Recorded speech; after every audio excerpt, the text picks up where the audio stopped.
Good morning. Today is 8th November 2016 and we are going to discuss the articles of The Hindu. First article of discussion is the smoke problem in Delhi. So what has happened? There is a smoke cloud which has been persisting in Delhi for the last 1 week. पिछले एक हफ्ते से कुछ धुएं का बादल या फिर कुछ भी मिट्टी आप कहें इसका बादल दिल्ली में दिख रहा था. जो लोग दिल्ली में उन्होंने देखा ही होगा. तो बहुत तरह की दिक्कतें इससे सांस लेने में परेशानी हो रही थी और इस तरह की देखिए पोल्यूशन तो दिल्ली में हमेशा से रहता है, लेकिन इस तरह का पोल्यूशन एक पूरे का पूरा बादल बनना मिट्टी का और ठंड का भी हो जाना इससे, क्योंकि सनलाइट नहीं आ रही थी तो इससे ठंड भी एकदम से इंक्रीज हो गई थी. तो ऐसा पहली बार ही देखने को मिला पिछले काफ़ी दशकों से. तो ये क्यों हुआ, क्या रीजंस हैं और क्या इसका सॉल्यूशंस निकलता है वो इस आर्टिकल में हम डिस्कस करेंगे. तो ये देखिए ये आर्टिकल हम ऊपर वाला और नीचे इस तरह के दो आर्टिकल्स हैं, दोनों को मिला के हम डिस्कस करने वाले हैं, एक ये और एक ये. तो देख पूरे का पूरा बैकग्राउंड क्या कंटेक्स्ट है ये हो गया और रीजंस क्या है इसके, क्या कारण से ये पूरा दिल्ली में मिट्टी या धुएं का बादल दिखने को मिला. देखिए हमने पहले भी ये डिस्कस किया था कि जो पड़ोसी स्टेट्स हैं जैसे कि हरियाणा, पंजाब और यूपी और थोड़ा राजस्थान में भी आप कह सकते हैं, पड़ोसी स्टेट्स में जब अगली फसल के लिए तैयार होते हैं, यानी अब देखिए रबी क्रॉप्स के लिए तैयार होंगे, वहाँ पे सर्दियों में जो फसलें उगाई जाती हैं, विंटर में जो क्रॉप्स उगाई जाती हैं, उनके लिए अब तैयारी कर रहे हैं किसान. तो इस तैयारी करने के दौरान में जिन्होंने गर्मियों के दौरान में फसलें उगाई थी, यानी समर सीजन खरीफ क्रॉप्स के दौरान में जो फसलें उगाई थी, इन दोनों सीजन्स के बीच में टाइम बहुत कम है, इसलिए समर क्रॉप्स को जला रहे हैं, काटने के बजाय समर क्रॉप्स को जला रहे हैं. इससे उनकी लेबर की भी बचत होती है और टाइम भी बचता है. तो यही प्रॉब्लम है इनके जो PM 2.5 या फिर आप कह सकते हैं ये सारे दिल्ली में आकर एकत्रित हो जाते हैं और यहाँ पर दिल्ली में पोल्यूशन की प्रॉब्लम आ जाती है. और ये प्रॉब्लम देखिए बहुत हर साल होती है, लेकिन इस बार दिवाली के जो पटाखे बजे इससे ये प्रॉब्लम बहुत ज़्यादा एग्रेवेट हो गई सिचुएशन. ये भी बहुत बड़ा रीजन्स है. और जो दूसरे रीजन्स हैं जो दिल्ली के आसपास हैं, ये ईंट भट्टे हैं, ईंट बनाने की फैक्ट्रियां हैं, वो बहुत ज़्यादा हैं, इस वजह से भी ये प्रॉब्लम्स हैं. और कंस्ट्रक्शन भी एक मेन रीज़न है. और जो गरीब लोग जो जिनके पास में एनर्जी के रिसोर्सेज नहीं होते, वो गोबर के उपले वगैरह जला के या फिर लकड़ी वगैरह जला के एनर्जी का समाधान करते हैं, उनसे भी ये प्रॉब्लम हो जाती है. और बहुत सारे रीजंस हैं जैसे इंडस्ट्रियल रीजंस हैं, इंडस्ट्रीज जो वेस्ट प्रोड्यूस करती हैं और या फिर वो भी धुआं वगैरह प्रोड्यूस करती हैं. ये सारे रीजंस हैं कि दिल्ली में ये इस तरह की प्रॉब्लम ज़्यादा देखने को मिलती है. तो इफेक्ट क्या होता है इससे, देखिए इफेक्ट तो बहुत बुरा होता है. जो ये धुएं का बादल था जब मिट्टी का बादल था, इवन इतनी ज़्यादा प्रॉब्लम बढ़ गई थी कि दिल्ली गवर्नमेंट ने 10 दिनों के लिए स्कूल्स की भी छुट्टी कर दी, क्योंकि बच्चों का इस पर बहुत ज़्यादा असर पड़ता है. ये PM 2.5 पार्टिकुलेट्स होते हैं, PM 2.5 PM 2.10 तो 10 तो थोड़ा कम नुकसान पहुंचाते हैं, 2.5 ज़्यादा नुकसान पहुंचाते हैं, क्योंकि ये हमारे लंग्स वगैरह में, किडनी वगैरह में चले जाते हैं और हमारी जो हेल्थ के लिए काफ़ी दिक्कत क्रिएट करते हैं. और भी दूसरे लोग जिनको अस्थमा या फिर जो दूसरी तरह की बीमारियाँ उनको सांस लेने में दिक्कत आती है. तो एयर क्वालिटी बहुत ज़्यादा घट गई है और air pressure inversion air pressure हो गया है, यानी वैसे तो एयर प्रेशर ऊपर जाते हैं तो कम होता है, लेकिन ऊपर जाते हैं तो बढ़ रहे हैं. और एक फॉल क्लाउड ये आप कह सकते हैं बन गया है पूरे दिल्ली के अंदर में. कुछ तो लोग तो जो मैनेज कर सकते हैं वो दिल्ली छोड़ भी रहे हैं. मतलब देखिए कल तो सिचुएशन ठीक थी और इवन UPSC एस्पायरेंट्स ने भी यहाँ पे जो दिल्ली में है सब ने मास्क खरीद रखे थे. सोल्यूशन क्या निकलते हैं इसके? सॉल्यूशन देखिए बहुत सारे सॉल्यूशन है, मल्टी डायमेंशनल सॉल्यूशन हमें यहाँ पे कवर करने पड़ेंगे. सबसे पहले तो फार्मर्स को रोका जाए. अब फार्मर्स की भी अपनी दिक्कतें हैं, उनको भी इस चीज़ में फ़ायदा लगता है, तो ऐसे मना करने से तो फार्मर रुकेंगे नहीं. मना तो हम काफ़ी टाइम से फार्मर्स किसानों को कर रहे हैं और हर चारों के चारों स्टेट्स में गाइडलाइंस भी दी गई हैं सरकार के द्वारा. हरियाणा, पंजाब, यूपी इनमें अपने अपने तरह की गाइडलाइंस हैं, किसानों को रोका जाए कि वो ना जलाएं. लेकिन एक लेवल के बाद में वो रात को जलाते हैं, तो इसलिए अच्छा ये होगा कि जो स्ट्रा है या फिर जो रेजिड्यूज हैं पिछली फसलों के, उसको कॉमर्शलाइज किया जाए. यानी अगर किसानों को उसको पैसे मिलेंगे उसके, तो किसान उसको नहीं जलाएंगे, उसको बेचेंगे मार्केट में. तो इसको कॉमर्शलाइज कर देना चाहिए. और जो दूसरा इसका सॉल्यूशन निकलता है कि अर्बनाइजेशन की प्रॉब्लम्स को टैकल किया जाए. तो अर्बनाइजेशन की प्रॉब्लम कहने के लिए तो ये सिंपल वर्ड है, लेकिन अर्बनाइजेशन की प्रॉब्लम्स तो पेंडोरा बॉक्स है, तमाम तरह की प्रॉब्लम्स है अर्बनाइजेशन की. तो और तीसरा जो है ये ईंट भट्टे को क्लीन किया जाए. ईंट भट्टों को देखिए जरूरत है, कंस्ट्रक्शन बहुत ज़्यादा हो जाती है दिल्ली में, तो ईंट भट्टों की जरूरत तो है, लेकिन इनमें गाइडलाइंस होनी चाहिए, एक क्लीन ब्रिक क्लीन्स होनी चाहिए ताकि इनका पोल्यूशन एनवायरनमेंट के अंदर ना जाए. और ये जो वेस्ट कंस्ट्रक्शन है, कंस्ट्रक्शन का वेस्ट है, उस पर भी लगाम लगाई जाए। घर वगैरह बनाते हैं तो आपने देखा होगा रोड पे ही सारा जो इसका वेस्ट है वो छोड़ देते हैं, तो वो वेस्ट जो होता है धीरे धीरे मिट्टी उड़ती रहती है और पूरे एनवायरनमेंट में छा जाती है। तो एक वेस्ट पे रोक लगाया जाए कि वेस्ट को डिस्पोज किया जाए, जब भी कोई घर बनता है उसके कंस्ट्रक्शन वेस्ट को लगाया जाए। प्री के दौरान आपने पढ़ा होगा वेस्ट जो सॉलिड वेस्ट की मैनेजमेंट की गाइडलाइंस भी आई थी, वो किसी दिन किसी दूसरे आर्टिकल में डिटेल्स में डिस्कस करेंगे हम। जो काफ़ी तरह की गाइडलाइंस है, देखिए वैसे एनवायरनमेंट में ई वेस्ट की गाइडलाइंस अभी गवर्नमेंट ने निकाली है कि जो इलेक्ट्रॉनिक वेस्ट है उसको कैसे हैंडल किया जाए। सॉलिड वेस्ट की गाइडलाइंस हैं, प्लास्टिक वेस्ट की गाइडलाइंस हैं, जैसे जो लिफाफों के जो इसकी थिकनेस होती है वो इन्होंने बढ़ा दी थी। इस तरह की गाइडलाइंस हर एक चीज़ में है। बायोमेडिकल के वेस्ट को कैसे डिस्पोज किया जाए, तो एक दिन पूरा हम ये डिस्कस कर लेंगे क्योंकि एक क्वेश्चन इसमें पक्का आ सकता है। दूसरा ट्रांसपोर्ट सेक्टर की हम बात करते हैं। ट्रांसपोर्ट सेक्टर से आप देख लीजिए कितना पोल्यूशन होता है। इसके लिए तो दिल्ली गवर्नमेंट ने ओड एंड इवन की स्कीम भी चलाई थी। वो बात अलग है कि उससे पोल्यूशन कम हुआ या ना हुआ या फिर कितना कंट्रीब्यूशन है ट्रांसपोर्ट सेक्टर का, तो डेफिनेटली एक ये कंट्रीब्यूटिंग फैक्टर तो है ही है, तो इसमें भी सोल्यूशन की जरूरत है। चैलेंजेस क्या क्या है? चैलेंजेस तो देखिए एक पॉलिटिकल विल चाहिए।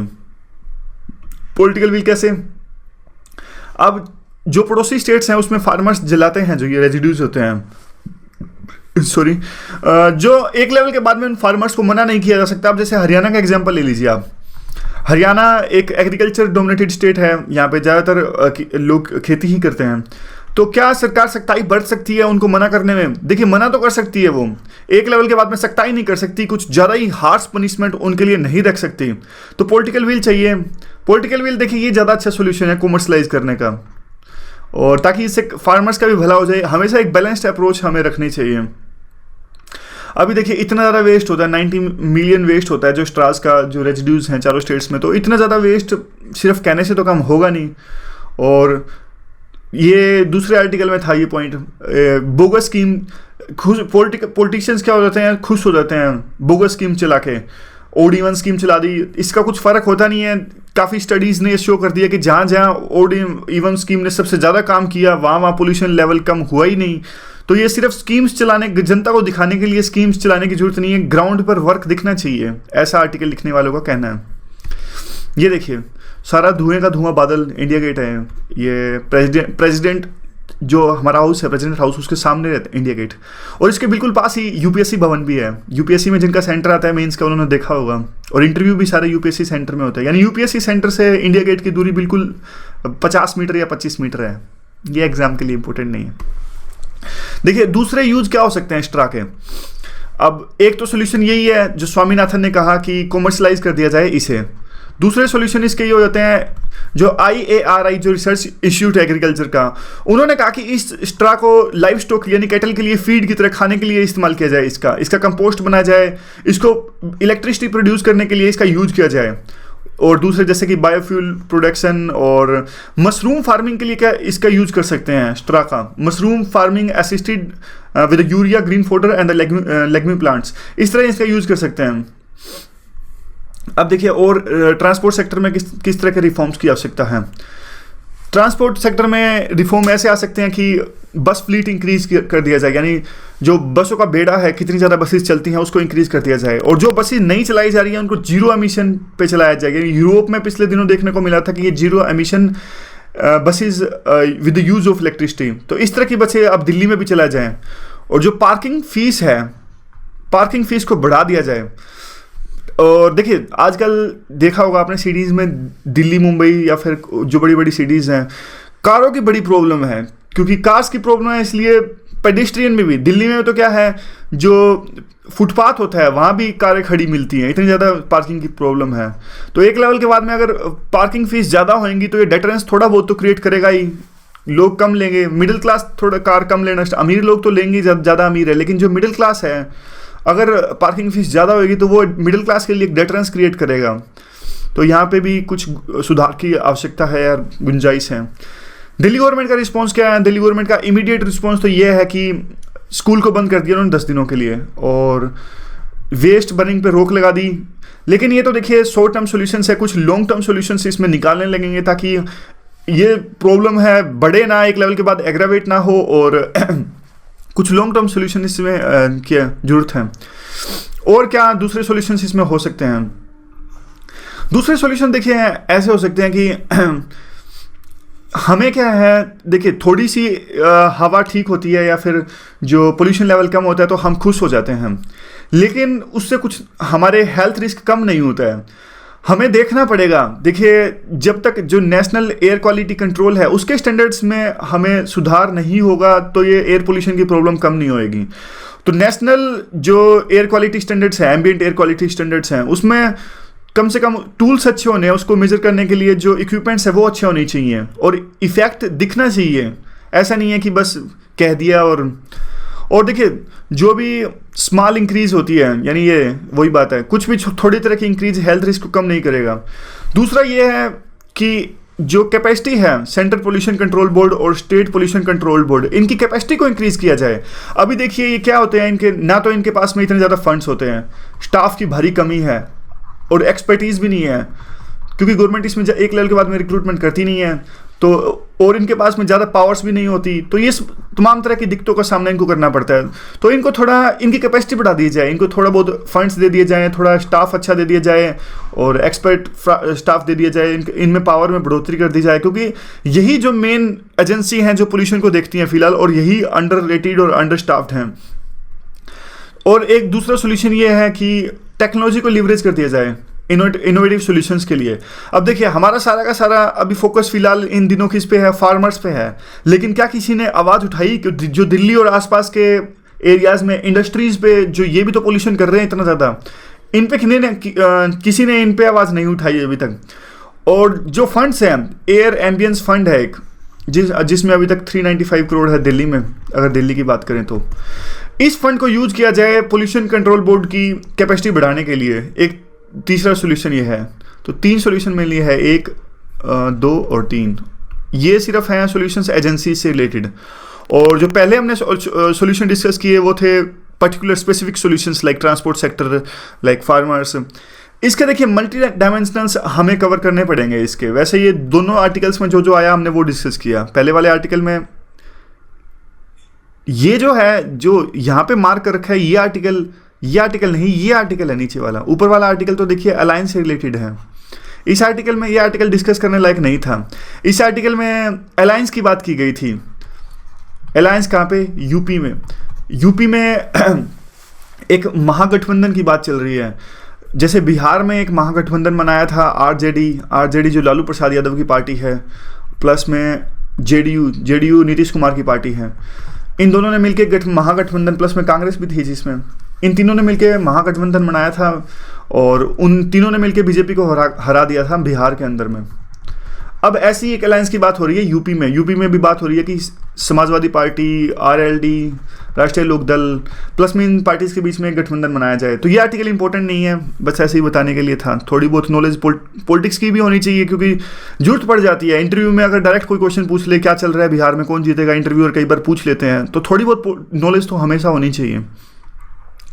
तो अब क्या है अगला जो आर्टिकल है, पहले तो इसके पोल्यूशन के आर्टिकल के क्वेश्चन क्या बनता है? पोल्यूशन के आर्टिकल का क्वेश्चन यही बन सकता है कि दिल्ली जो एक बहुत ज़्यादा ग्रेव प्रॉब्लम झेल रहा है पोल्यूशन की, क्या स्टेप लिए जा सकते हैं पोल्यूशन दिल्ली में परमानेंटली पोल्यूशन को कम करने के लिए, एनालाइज, इस तरह का क्वेश्चन आ सकता है। तो काफ़ी स्टेप्स तो हमने आर्टिकल्स में डिस्कस किए ही। थोड़े और भी डायमेंशंस इसमें ऐड कर सकते हैं, जैसे कि कल्चरल डायमेंशन ऐड कर सकते हैं कि जनता को भी कुछ सीखना चाहिए, और दूसरे कई तरह के डायमेंशंस ऐड कर सकते हैं। प्री में क्या क्वेश्चन बनता है? प्री में तो इसमें बहुत ही क्वेश्चन बनते हैं। स्मोक क्या है, और फोटोकेमिकल स्मोक का क्वेश्चन आया था 2013 में प्री में, फोटोकेमिकल स्मोक क्या है, और जो नेशनल एयर क्वालिटी स्टैंडर्ड्स हैं उसमें कौन कौन सी गैसेज आती हैं, 8 गैसेज आती हैं, इसका क्वेश्चन अभी आया था 2016 के प्री में। और सबसे ज़्यादा PM 2.5 और इन सब के बारे में आपको पढ़ना होगा। प्री के लिए तो बहुत ही इंपॉर्टेंट है ये पोल्यूशन का टॉपिक। और अगला आर्टिकल डिस्कस कर लेते हैं। अगला आर्टिकल जो है ये NDTV से रिलेटेड है। अब देखिए वही द हिंदू की प्रॉब्लम, कोई चीज़ होएगी तो उस पर बस आर्टिकल्स की धड़ाधड़ आर्टिकल्स आने स्टार्ट हो जाएंगे। और अभी NDTV पे 2-3 आर्टिकल हम डिस्कस कर चुके हैं, और अभी दूसरा एक NDTV पे दोबारा से आर्टिकल। ठीक है, कोई बात नहीं, लास्ट आर्टिकल है। वैसे देखिए एक लेवल के बाद में PhD करने की जरूरत नहीं है, क्योंकि वही हमारा सेम फंडा। ब्रेथ ज़्यादा होना चाहिए हमारे टॉपिक कवरेज में। ब्रेथ मतलब ज़्यादा से ज़्यादा टॉपिक हम कवर करें, डेप्थ एक लेवल के बाद जरूरत नहीं है, 1-2 क्वेश्चन ही आएगा। अब कल को बैन आ भी गया, बैन पे क्वेश्चन आया भी तो एक क्वेश्चन आएगा, या तो 12.5 मार्क्स का, 10 मार्क्स का। अब उस पर थोड़ा हमें 100 मार्क्स का लिखना है। अभी तक हमने एनडीटीवी बैन पर क्या डिस्कस किया वो रिवाइज कर लेते हैं पहले, तो आपको याद हो जाएगा। हमने डिस्कस ये किया था कि पठानकोट पे अटैक हुआ था, तो उस मामले में सरकार ने कहा कि इन्होंने ज़्यादा ही डिटेल्स डिस्क्लोज कर दी, स्पेन के 1 दिन का बैन है। और सरकार का तर्क है नेशनल सिक्योरिटी कॉम्प्रोमाइज की गई है और misuse of freedom of speech and expression किया गया है। एनडीटीवी का तर्क है कि बहुत से न्यूज़ चैनल्स ने हमने ये किया और सिर्फ हम पर रोक क्यों, तो आर्टिकल नंबर 14 का उल्लंघन है और ये सेपरेशन ऑफ पावर्स का भी उल्लंघन है। सरकार ने इस पर रोक क्यों लगाई और दूसरे चैनल्स को इस पर, दूसरे यानी जुडिशरी को इस पर रोक लगानी चाहिए थी। एनडीटीवी का ये भी तर्क है कि चैनल का काम ही है कि देखना कि कोई फेक एनकाउंटर तो नहीं हो रहा है, जैसे मध्य प्रदेश में भी अभी हुआ, और ये डेमोक्रेसी के लिए खतरा है। Article number 19(2) freedom of speech and expression का उल्लंघन है। और सुप्रीम कोर्ट की जजमेंट्स भी यही कहती हैं कि जो national interest and national security है वो रिमोट नहीं होनी चाहिए और आर्बिट्ररी इसका मिसयूज़ नहीं होना चाहिए। और कुछ लोग कह रहे हैं कि इमरजेंसी लाइक सिचुएशन है। तो ये सारे के सारे पॉइंट्स हम ऑलरेडी डिस्कस कर चुके हैं, तो रिवाइज हो गया आपको। अब जो भी एक्स्ट्रा पॉइंट्स हैं वो देख लेते हैं। ये देखिए, ये पठानकोट के अटैक में उन्होंने ज़्यादा डिटेल्स डिस्क्लोज कर दी, जैसे कौन कौन से एयरबेस पे विमान तैनात हैं, कौन कौन से हथियार से सिक्योरिटी फोर्सेस यूज कर रहे हैं, तो ये नहीं करनी चाहिए थी। अब इस आर्टिकल में कुछ एक्स्ट्रा पॉइंट, फिलहाल तो देखिए ये डिसीजन अभी होल्ड पे रख दिया है। एनडीटीवी चैनल के जो मालिक हैं प्रणव राय, जरूरत नहीं है, प्रणव राय वेंकैया नायडू से मिले और रिक्वेस्ट की कि इसको रिव्यू कर दिया जाए, तो सरकार रिव्यू कर रही है इस पर और मीनवाइल इस डिसीजन को होल्ड पे रख दिया गया है। तो प्रॉब्लम क्या है, क्यों? देखिए प्रॉब्लम मेन है, आर्टिकल लिखने वाले कहते हैं कि ब्रॉडकास्टिंग लॉज में प्रॉब्लम है। लॉज ऐसे बने हुए हैं, कानून ऐसे बने हुए हैं कि छोटे से छोटे ग्राउंड पे भी बैन लग जाता है, सरकार बैन लगा देती है। जो cable television network of act 1995, इसके तहत में सरकार ने अभी बैन लगाया है। और सरकार ने लगाया कि एक जो प्रोग्राम्स इस पे आते हैं उसको एक गाइडलाइंस फॉलो करनी है। अगर उस गाइडलाइंस में दिक्कत आएगी तो सरकार एक निश्चित समय के लिए बैन लगा सकती है।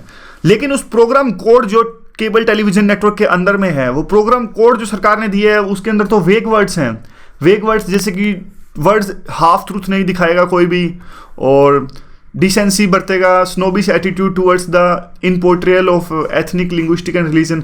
मतलब कहने का मतलब ये है कि कुछ अच्छी तरह का एटीट्यूड ही रखेगा ethnic linguistic and religion groups पे, और किसी भी तरह का बेकार एटीट्यूड इन पर बैन इन्वाइट करेगा। इस तरह के वेग वर्ड्स हैं, मतलब कुछ क्लैरिटी नहीं है इन जो हाफ ट्रूथ। देखिए अब आधा सच का दायरा इतना बड़ा है, सरकार कुछ भी कह सकती है कि ये तो आधा सच है, आपने पूरा सच नहीं दिखाया। तो एक स्पेसिफिक गाइडलाइंस होनी चाहिए ना। और ये वही same argument, violation of 19(1)(a) supreme court ने, देखिए सुप्रीम कोर्ट भी क्या है इस मामले में इस तरह के केसेस पर अपहेल्ड किया है। जो पास्ट में केसेस आए थे, सेंसर बोर्ड पे केस आया था, सेंसर कोर्ट में भी इसी तरह के वेग वर्ड्स थे और सुप्रीम कोर्ट ने इसे अपहेल्ड किया, कहा कि सही है। और इवन सिनेमा, जो सिनेमा का ग्राफ का एक्ट है, ये भी, इसमें भी सुप्रीम कोर्ट ने इसको अपहेल्ड किया। यानी सुप्रीम कोर्ट ने भी एक लेवल के बाद में एक्टिविज्म नहीं दिखाया है इस एरिया में, इस स्फीयर में।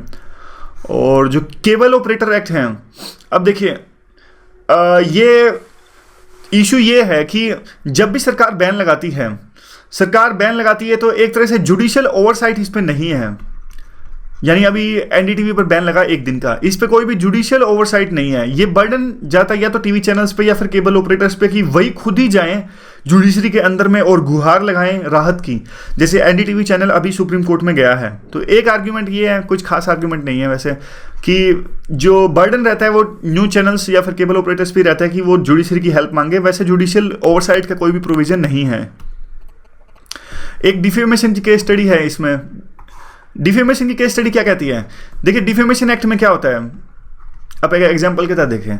जैसे सलमान खान ने कुछ कह दिया शाहरुख खान को, अब शाहरुख खान कुछ गलत कह दिया, मान लो कुछ, शाहरुख खान को यूँ लगा कि सलमान खान को यह नहीं कहना चाहिए, इससे मेरी पर्सनैलिटी हर्ट हो गई, तो सलमान खान डिफेमेशन केस करेगा कोर्ट के अंदर में।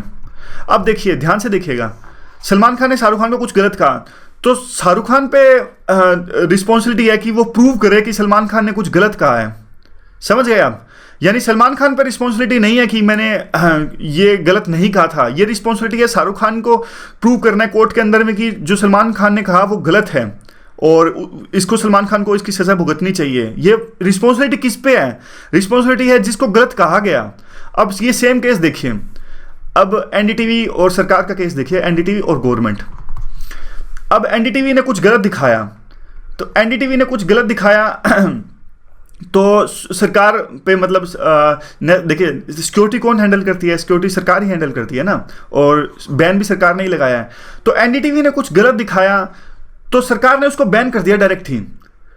अब जबकि रिस्पॉन्सिबिलिटी ये होनी चाहिए कि थी गवर्नमेंट को प्रूव करना चाहिए था किसी इंडिपेंडेंट एजेंसी के अंदर में या फिर जुडिशरी के अंदर में कि ये प्रूव करे कि जो एनडीटीवी ने दिखाया वो गलत दिखाया। उन्होंने तो खुद से ही ये उनको बैन कर दिया। तो रिस्पॉन्सिबिलिटी अब एनडीटीवी पे है कि ये दिखाए, कि ये प्रूव करे कि हमने जो दिखाया था वो गलत नहीं था। मतलब ऐसे ही थोड़ी केस स्टडी है दिखाने के लिए कि इसमें उल्टा बर्डन है। जो डिफेमेशन केस होता है उसमें बर्डन होता है विक्टिम पे, यानी शाहरुख खान इसमें विक्टिम है कि वो प्रूव करें कि मुझे कुछ गलत कहा गया, और इस केस में तो उल्टा हो गया, रिवर्स हो गया रोल्स। इसमें जो रिस्पॉन्सिबिलिटी है खुद पे ही, यानी जिसको बैन लगाया गया उस पर रिस्पॉन्सिबिलिटी है कि प्रूव करें। इनका थोड़ा केस स्टडी है दिखने के लिए, ऐसे ही इंटरलिंकेज के लिए कहीं और दूसरे क्वेश्चंस में यूज हो जाए। देखिए कुछ ना कुछ डिस्कस करने से हमारे दिमाग के चक्षु भी खुलते हैं, कहीं ना कहीं यूज हो जाती हैं चीज़ें। सॉल्यूशन क्या है? सॉल्यूशन ये, जैसे पहले दूसरे आर्टिकल्स में सॉल्यूशन दिया गया था कि एक इंडिपेंडेंट ब्रॉडकास्ट अथॉरिटी पे उन पे केस जाता, ये भी ऐसे ही सॉल्यूशन दे रहे हैं कुछ इस तरह का। बिफोर बैन कन्विंस करना चाहिए था कि इंडिपेंडेंट कोर्ट को कि जो हम एक्शन लेने जा रहे हैं वो एक्शन गलत नहीं है, वो एक्शन संविधान के दायरे में है, इस तरह का एक प्रूव करना चाहिए था। और अब देख लेते हैं क्या है। अगला आर्टिकल जो है नेशनल फूड सिक्योरिटी एक्ट से रिलेटेड है। इस पेज के तीनों आर्टिकल डिस्कस हो गए और ये नीचे वाला आर्टिकल हम ऑलरेडी डिस्कस कर चुके हैं। अब ये आर्टिकल रह गया, ये लास्ट आर्टिकल है नेशनल फूड सिक्योरिटी एक्ट से रिलेटेड। 2013 में नेशनल फूड सिक्योरिटी एक्ट आया था, जिसके तहत में 50% फूड डिस्ट्रीब्यूट करने, यानी 50% कवरेज थी अर्बन एरियाज़ में और 50% अर्बन एरियाज़ में, रूरल एरियाज़ में थी 75। तो टोटल कुल मिला के 67% कवरेज थी इसमें।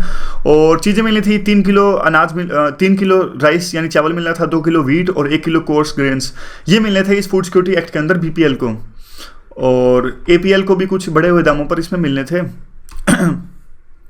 अब क्या है कंटेक्स्ट क्या है? कंटेक्स्ट ये है, अब सभी स्टेट्स ने इसको फुली इंप्लीमेंट कर दिया। 2013 में इसे लाया था सेंटर ने और कहा था कि धीरे धीरे स्टेट्स भी इसे इंप्लीमेंट कीजिए। स्टेट्स ने कहा था कि कुछ हमें टाइम चाहिए, कुछ स्टेट्स ने कहा था कि हमें रिकॉर्ड्स डिजिटलाइज करने हैं, कुछ स्टेट्स ने कहा था कि हमें बेनिफिशरीज रिकॉग्नाइज करने हैं।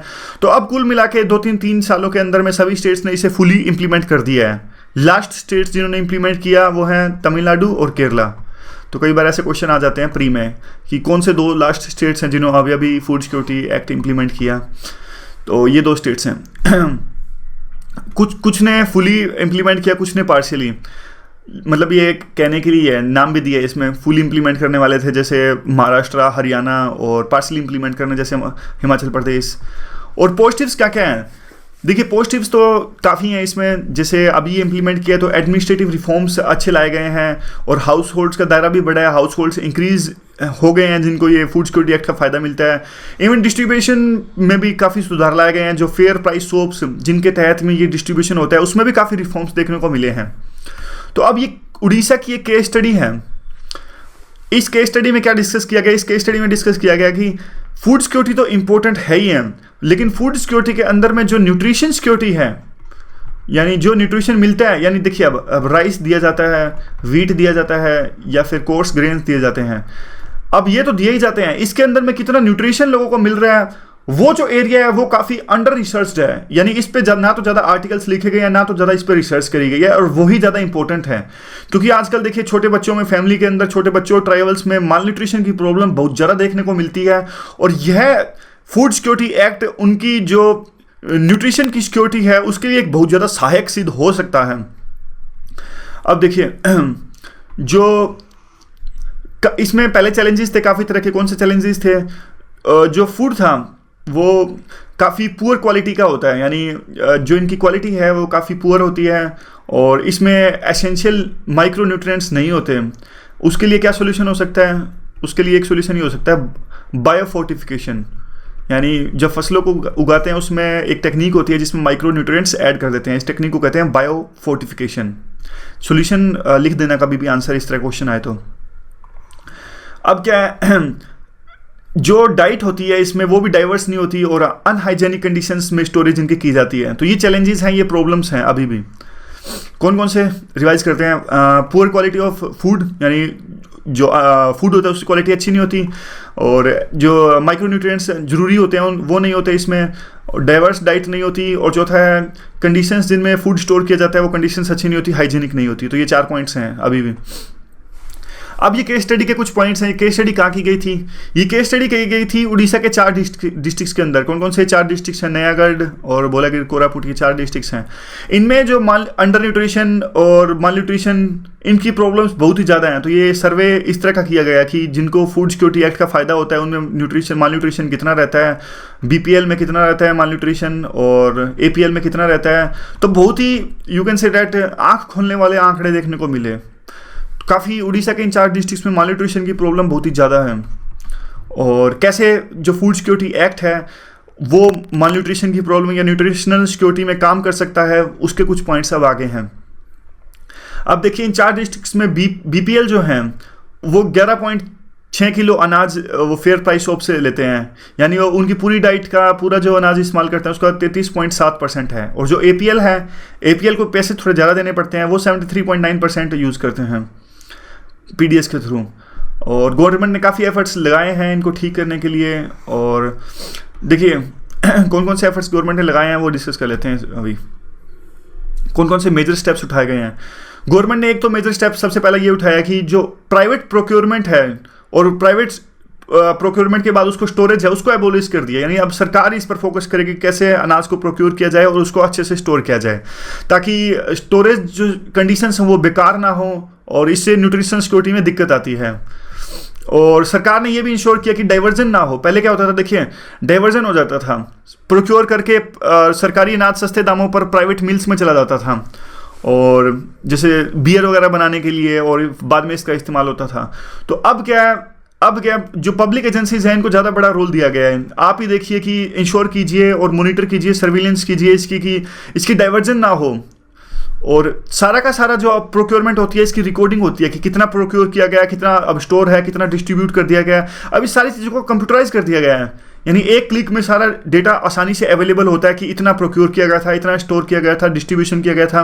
पहले क्या होता था, फाइलों में स्टोर होता था, तो फाइल्स के ढेर लग जाते थे, तो जल्दी से कोई इन्फॉर्मेशन लेनी होती थी तो सारी फाइल्स देखो। तो अब कंप्यूटराइज के बाद काफ़ी चीज़ें आसान हो गई हैं। और अब ये दूसरा बड़ा स्टेप है जो डिस्ट्रीब्यूशन है। डिस्ट्रीब्यूशन अब SHG करते हैं। SHG होते हैं सेल्फ हेल्प ग्रुप्स, और ग्राम पंचायत डिस्ट्रीब्यूशन ये करते हैं। तो डिस्ट्रीब्यूशन ये करने लगे हैं, तो अब वो दिक्कतें नहीं आती। पहले क्या होता था कि फेयर प्राइस शॉप्स में और ये दूसरे जो डीलर जो डिस्ट्रीब्यूट करते थे ये क्या करते थे, बाहर तो बोर्ड लगा देते थे, बाहर तो बोर्ड लगाते थे कि अनाज खत्म हो गया है या फिर ये चीज़ खत्म हो गई है, क्योंकि ज़्यादा मॉनिटरिंग या फिर सर्विलेंस होती नहीं थी। अब तो कंप्यूटराइज होने लगा है सारा और दिखने लगा है। तो पहले ये क्या करते थे, बाहर बोर्ड लगा देते थे कि यहाँ पे ना कि अनाज खत्म हो गया, बाद में उसको सस्ते दामों पर डाइवर्स ये देखिए, बाद में सस्ते दामों पर उनकी डाइवर्जन हो जाती थी। तो अब डिस्ट्रीब्यूशन SHG करेगी, ग्राम पंचायत करेगी, तो इसमें डाइवर्जन नहीं होएगी। और मॉनिटरिंग, इसमें चौथे पॉइंट में एक वैसे ही मजाक के लिए, एक आपने गाना सुना है, ये पब्लिक है सब जानती है, ये राजेश खन्ना की मूवी का गाना है, उसमें यही होता है। उसमें ये डिस्ट्रीब्यूशन में बाहर वो जो लाला होता है उस मूवी का बाहर बोर्ड लगा देता है कि अनाज खत्म हो गया, अंदर बेचता है। रोटी मूवी का ये सॉन्ग था, जिसने देखी होगी वैसे ही। 5वां जो है, मॉनिटरिंग अच्छी करनी चाहिए। गवर्नमेंट ने मॉनिटरिंग इसमें अच्छी करी है। तो ये सारे स्टेप्स गवर्नमेंट ने उठाए हैं। तो रिवाइज कर लीजिए, abolition of private procurement, no diversion, और जो प्रोक्योरमेंट है उसका रिकॉर्डिंग और डिस्ट्रीब्यूशन किसके द्वारा, SHG के द्वारा, और मॉनिटरिंग अच्छी। तो ये स्टेप्स गवर्नमेंट ने उठाए हैं। अब बेनिफिशरीज क्या हैं इसमें? बेनिफिशरीज तो देखिए, बेनिफिशरीज मतलब चाहते क्या है, सरकार ने इनको ऑफर दिया था कि आपको कैश लेना यानी पैसे लेने अकाउंट में। तो बेनिफिशरीज ने इन 4 डिस्ट्रिक्ट्स में जो सर्वे हुआ था इन्होंने मना कर दिया। उन्होंने कहा नहीं, हमें कैश नहीं चाहिए। कैश क्यों नहीं चाहिए? कैश इसलिए नहीं चाहिए क्योंकि एक तो देखिए क्या होता है, इंफ्रास्ट्रक्चर की प्रॉब्लम्स होती है, यानी दूर दराज में लेकर आना, और अनाज अभी तो देखिए इनको आसानी से अवेलेबल हो जाता है फेयर प्राइस शॉप्स पे या फिर जैसे भी डीलर के थ्रू, या फिर अब जैसे SHG वो अवेलेबल करवाएंगी। अब जबकि अनाज नहीं मिलेगा तो इनको बहुत दूर दूर जाना पड़ेगा अनाज खरीदने के लिए। एक तो ये दिक्कत है। दूसरी ये दिक्कत है कि इनको क्या होगा, वैसे तो देखिए बहुत सारी दिक्कतें हैं, लेकिन सर्वे में जो दो बातें निकल के आई सामने वो डिस्कस कर रहे हैं हम। और तो दिक्कतें क्या होती हैं, और दिक्कतें ये होती हैं कि अगर पैसे मिलेंगे तो पैसों का मिसयूज़ हो जाता है, या जो मेल मेंबर्स हैं उसका अल्कोहल वगैरह, जो दारू वगैरह पीने के लिए उसका इस्तेमाल कर लेते हैं। और जो इसमें आर्टिकल में जो मेन रीज़न लिखा गया वो ये है, कल को फूड स्पाइक्स यानी फूड की महंगाई आ जाए एकदम से, दालों के रेट आपने देखा अभी बढ़े हुए थे। और दूसरा, अगर कल को अगर अनाज के रेट भी अगर बढ़ जाते हैं तो इससे छुटकारा मिल जाएगा। इसलिए पीडीएस की सोप्स हैं वो ज़्यादा हिट हैं बजाय कि कैश के। ये इन 4 स्टेट्स में सर्वे में निकल के आया। सो सजेशंस क्या क्या हैं? सजेशन ये है कि जो उड़ीसा में किया गया, उड़ीसा में जो स्टेप्स उठाए, ये सारी की सारी जो केस स्टडी की हमने वो उड़ीसा की थी। दूसरे राज्यों को, दूसरे स्टेट्स को भी इससे कुछ सीखना चाहिए। और जो डाइट में भी डाइवर्सिफिकेशन देखने को मिलना चाहिए, जैसे कि डाइट्स में अब मिलेट भी ऐड कर लो। अभी तक क्या थी, 3-4 चीज़ें थी, वीट, राइस या फिर कोर्स ग्रेन। अब एक मिलेट भी ऐड कर दिया जाए तो ज़्यादा अच्छा है, इससे न्यूट्रिशनल सिक्योरिटी और ज़्यादा इंश्योर हो जाएगी। और अभी दालों पर भी हमें फोकस करना चाहिए। यानी अभी तक हमारा फोकस था सिर्फ किस पे, वीट पे, राइस पे। अभी दालों पे भी फोकस किया जाए, इससे भी ज़्यादा न्यूट्रिशनल सिक्योरिटी मिलेगी। और देखिए अब इस सीज़न में क्या है, इस सीज़न में फूड की प्रॉब्लम नहीं है, ठीक ठाक ये सीज़न था और मानसून अच्छा आया, तो 270 मिलियन टन इसमें हमारा होएगा वीट। और अभी क्या है, अभी दूसरे स्टेप से हमें ध्यान देना है। सारे के सारे राशन कार्ड्स को डिजिटाइजेशन कर दो, इनका डिजिटलाइजेशन कर दो। और होता क्या है, डिजिटलाइजेशन करने से क्या होएगा, जो बोगस राशन कार्ड्स की प्रॉब्लम है वो दूर हो जाएगी। यानी गोश्त राशन कार्ड्स और फर्जी राशन कार्ड्स जो बनवाते हैं, और बाकी रिकॉर्ड्स भी कंप्यूटराइज कर दो जो बचा हुआ रिकॉर्ड्स हैं। और एक अच्छा डिलीवरी सिस्टम जैसे एसएचजी है वो भी दूसरे स्टेट्स इसको अपनाएं। ज़्यादा मॉनिटरिंग, वही सेम पॉइंट्स हैं, ज़्यादा ट्रांसपेरेंसी आएगी इससे। तो ये सारा आर्टिकल्स थे आज के। Thanks very much for discussion.